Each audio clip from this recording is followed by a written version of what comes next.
one of the key stalwarts of the club. Mark Croxon, everyone.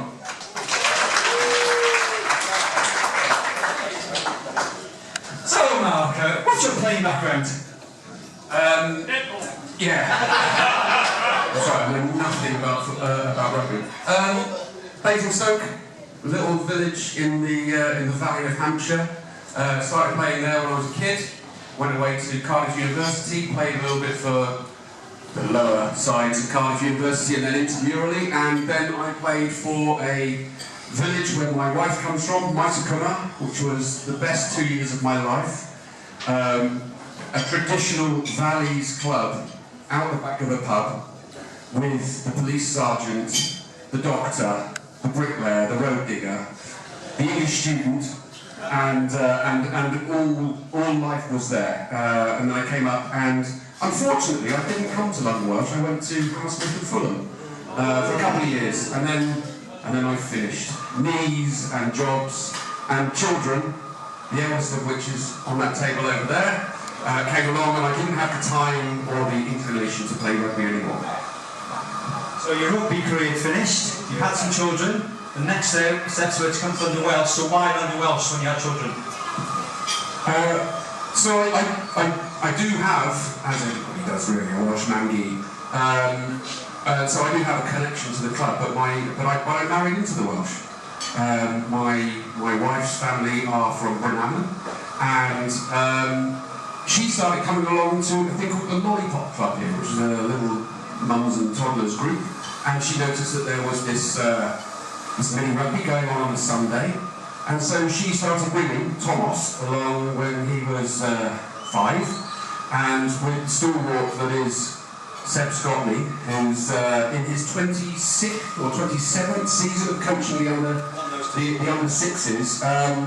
You know, just a brilliant introduction to it, and I don't know what I did for that first season. I think I stayed at home and read the papers or something. But towards the end of that year, I came along, and I met Seb, and I saw how brilliantly he not only introduced the kids to the joys of rugby, and as Max said, the hallowed turf and scoring under the posts here, but also how he really spots the 2 or 3 parents that are going to take on the under-7s. and he guides them off into the future. And I wasn't one of those. I came along for a couple of seasons, but Mike Talbot, who's not in this room at the moment, but is out there pumping up balls, was the man to take on the under-7s. Good old Seb, just recognises talent in the he does recognise talent. So what does this club mean to you and your family? Because you've been involved in this club now for 14 years? Yeah, it's my 14th season here. I took Thomas's age group from the under-7s to the under-12s, and I realised that spending a quarter of your weekend with one of your 4 children you probably need to spare the love. So at the beginning of the under-12 season, and actually a lot of the under-12s, or a lot of that age group are on that table there, but the dads as well, still sticking together. I decided that I would take Owen's under-7 age group, who are now the under-14s, and there's just everything about this club that's brilliant. I mean, what other club do you get a male voice choir singing on the steps? You know, what other club do you have 7 British Lions from, and John's here every week for the home matches. You know, that heritage here.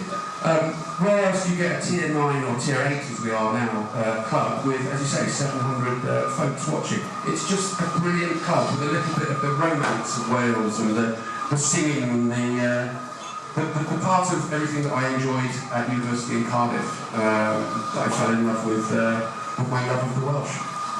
It's a real Welsh family. A real Welsh family.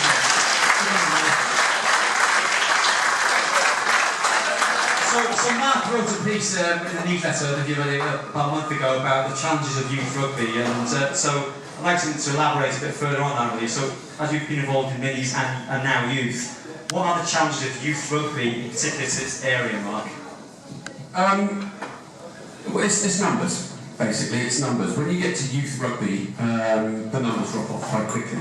So Thomas's age group was the first age group to complete an under-15 season at this club for about 4 or 5 years. Everybody else had folded in the under-13s or 14s.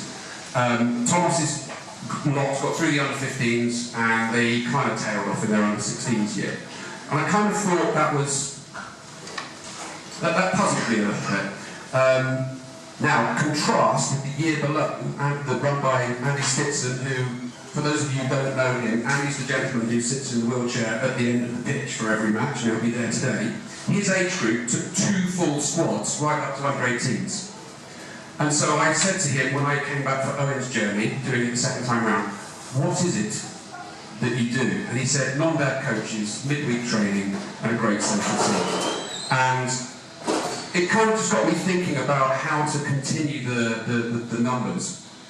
And this year, I wrote a mission statement, well actually a couple of years ago I wrote a mission statement, and doing it the second time around it kind of knocks the competitive dad out of you a little bit, and you realise the bigger benefits. You realise that you have 2 hours with these lads now unfortunately, because the girl stopped playing with us at under 12 I think it is, and we did have 4 or 5 girls at that age, but the lads, you get them for 2 hours. So it's all about inclusion, and we dropped this year below having enough to fill 2 sides. But we still have 33 on the books, and we get 26, 27 turn up every Sunday. And what I noticed with Thomas's age group is, if you can only play 1 match and you only play 18 of them, then you're very quickly going to go from 33 to 18. And then someone has lunch with Mamgee, and you can't make the match. And then you start losing the matches, and people just drift off. So you have to keep the numbers up. So I wrote a mission statement, and I'll have to read it, because it's a bit long-winded. Yeah, that's right, it was right, I'll bring it up.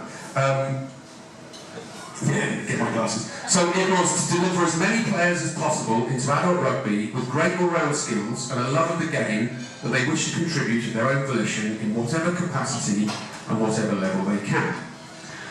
And I think when you've got a club that has the spirit and the history and the hoil of this club and the singing and that community side, that's, you know, if you can get a tour on the back of that and you can get some, you know, kids coming back, serving behind the bar, Sean behind the bar, and Lucas, who's in the other bar, all played with Shay and Thomas on that table there. They're still involved with this club. So I think that's testament to this club doing something right on the social side as well.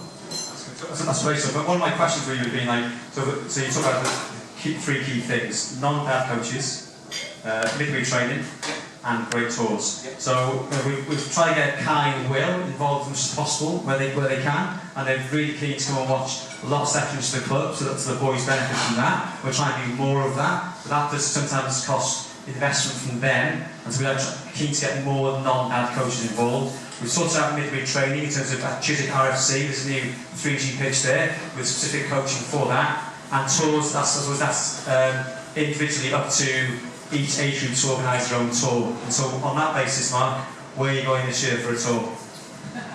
We're going to Dublin. So we have a home year where we go on a bus and we go down to Wales, and we have an away year, and this year's an away year. We've been to Frankfurt, we've been to Jersey with this age group. We went to Kinsale, we went to Frankfurt, we went to Jersey and Guernsey.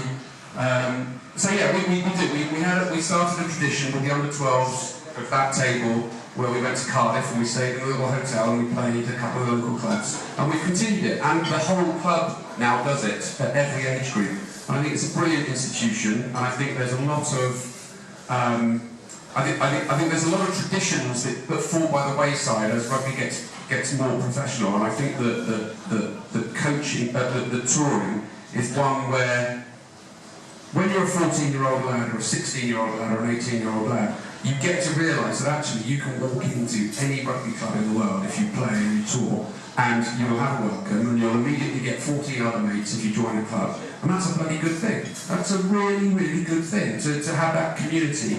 And I think it's great fun. It's great fun as well. So yeah, we're off to Dublin. We're going to get one match in. We're going to do some go-karting. We're going to do. We're trying to get some Gaelic football training for a couple of hours on the Saturday as well, just to sort of mix it up. Yeah, we have a great tradition of touring. That's amazing. Well, Mark Croxon, building memories for our children. Thank you very much.